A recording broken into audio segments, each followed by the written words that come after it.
This is EYEonLC, your weekly source for what's hot at LC.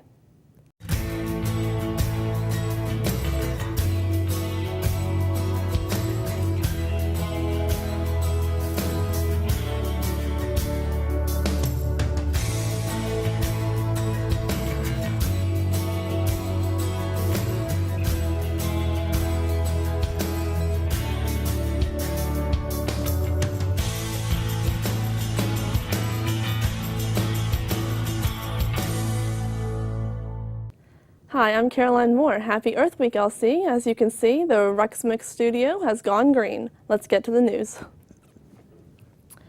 Friday night saw the annual Relay for Life fundraiser with students selling everything from massages to cream pie throws to raise money to help the cause of fighting cancer. Here's a recap of the events.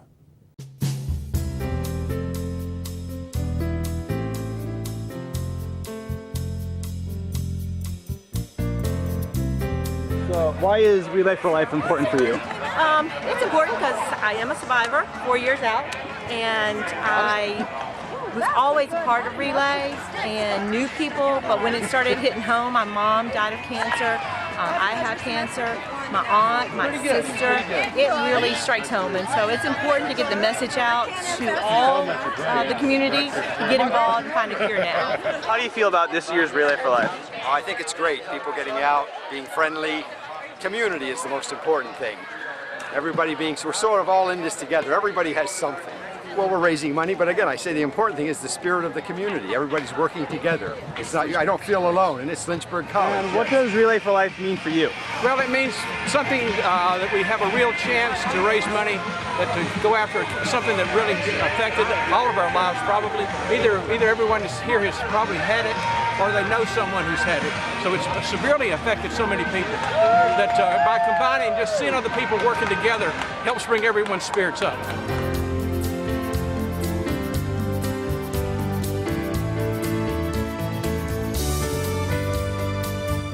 I just came out tonight to help out the cause.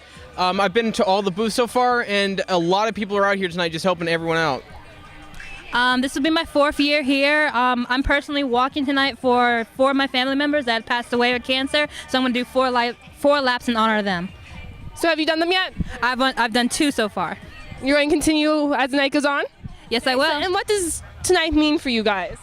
I think it's just time for everyone to just pay tribute to the people that have suffered from cancer. Also, just people that have died because of it. Like I know a lot of people that have. My first grade teacher did just recently, so it's really emotional. But it's also a great time for the community just to be a part of it and just have fun. Yeah, you pretty much summed it up. Everyone comes together, and it's one night where everyone can relate to another because pretty much everyone knows that someone who has cancer. And right now, my granny's in the hospital with stage 4 cancer, and it's a day-by-day thing. And really, you just feel like a family. And I've been a part of it since I was 10, and I want to continue to do it for my family and my friends and everyone here. Lynchburg College is a family, and families come together when they need to come together, and this is a time when we all need to come together. And I think the support and the solidarity that students feel, because cancer's probably touched all of us, some of them more than others. So hopefully this will give them strength, and it certainly gives those of us who are not directly affected by cancer the strength to support them as well.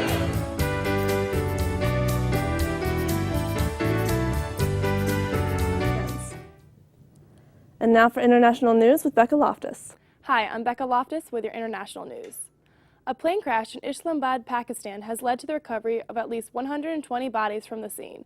There are believed to be no survivors, from which the plane was carrying 127 people. The remains of 73 people have been identified using relatives and fingerprinting at the Pakistan Institute of Medical Sciences. The flight data recorder, which is considered a key component in determining what may have caused the tragedy, was recovered, officials said Friday. There has been good turnout in early voting of France's first round of presidential elections.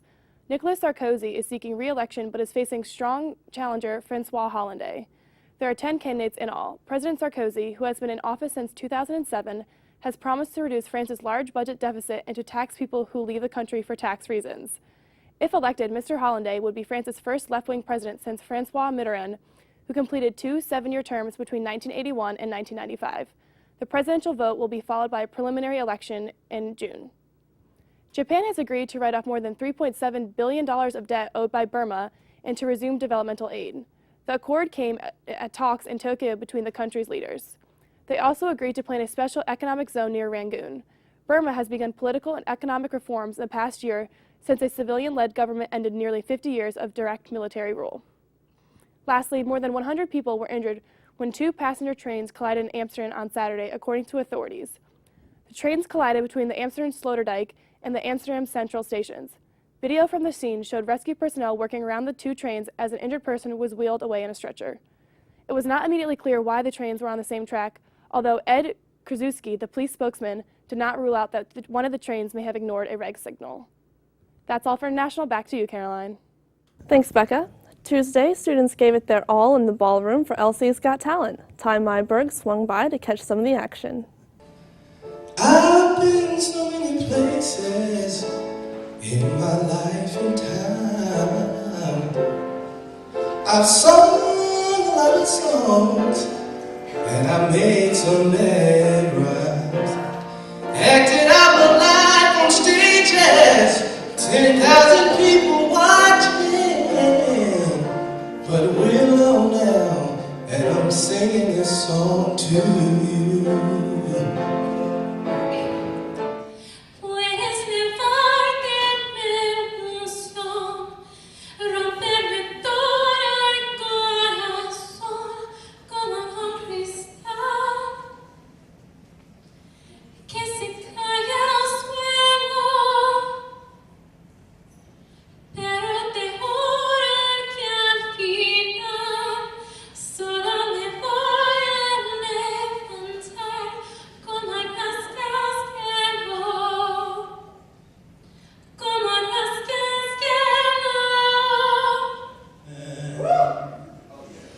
There's a pain goes on and on.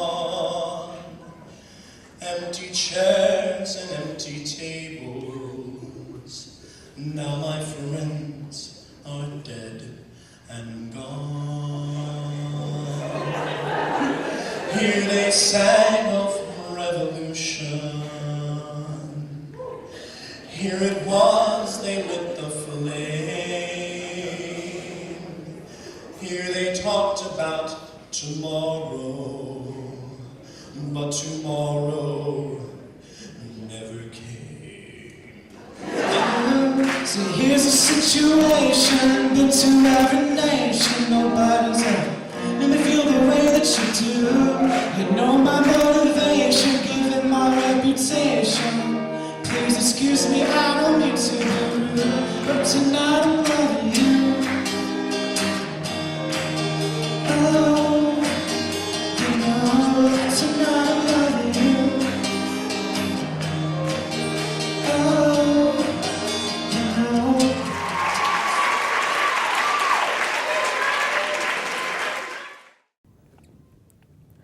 Thank you. We now turn to Kestrel Curl and Sports. Kestrel? Thanks, Caroline. Let's get right into it with our highlight game of the week that comes to us from women's lacrosse. And not only one, but two records were broken as Lynchburg played fellow ODAC team, Sweetbriar. As impressive as the 21-8 win was for the Hornets, even more so impressive was senior attack Leslie Buckingham, who with 6 goals and 5 assists managed to put her name atop the all-time points and goal scoring leaderboard. That's right, she broke both records that were set back in 1991. She has 192 goals and 73 assists for a total of 265 career points. Congratulations, Leslie, with a dazzling game after dazzling game. It was only a matter of time before she cemented herself as one of the best ever suit up for LC. Records may have been broken in that game, but it wasn't the only dazzling game that happened this week. Here are your Hornet headlines. Baseball came out victorious in 2 of 3 games, beating Ferrum and splitting the Washington and Lee doubleheader. The guys went 30-8 overall and 14-4 in ODAC competition this regular season. Men's lacrosse beat Virginia Wesleyan 17-6 in their lone game of the week, rounding up their perfect conference play at 7-0. They also went 15-1 overall. Softball was 3-4 as they swept Sweetbriar in a doubleheader and split 1-1 against Roanoke. That helped the ladies improve to 19-17 overall and 10-6 in conference play. Women's lacrosse also beat Roanoke 19-2 as they finished the season 10-6 overall. Congratulations to the men and women's track and field teams for their performance in ODAX this weekend. The men grabbed their 4th straight championship and the women finished 2nd. Congratulations. All right, it's that time of year again. ODAC's about to fire up, so be sure to head online and get a full schedule of this week's games. Good luck, Hornets. Caroline? Thanks, Kestrel. And finally, Billy Orendorf has the conditions for this week's weather. To start it off, we are going to go ahead and look at the weather system that gave us the strong rain on Saturday and Sunday. As you can see, the rain came up from the South Atlantic and pushed its way to the north. This rain is due to a low pressure that came from the Southern America. This week is looking relatively nice, where our high temperature will struggle to reach the upper 70s. Now I'm going to go ahead and step back as we look at your 7-day forecast. As you can see, we will have a 50% chance of rain on Monday and 30% chance on Wednesday and Thursday. As was mentioned before, the high temperatures will be relatively cool compared to the highs that we've been seeing over the past couple of weeks. Now remember, if you would like your daily weather, just go ahead and like us on Facebook at facebook.com/EYEonLC weather. Back to you, Caroline. Thanks for tuning in to EYEonLC. We'll be back next week with the latest on campus. Have a wonderful week.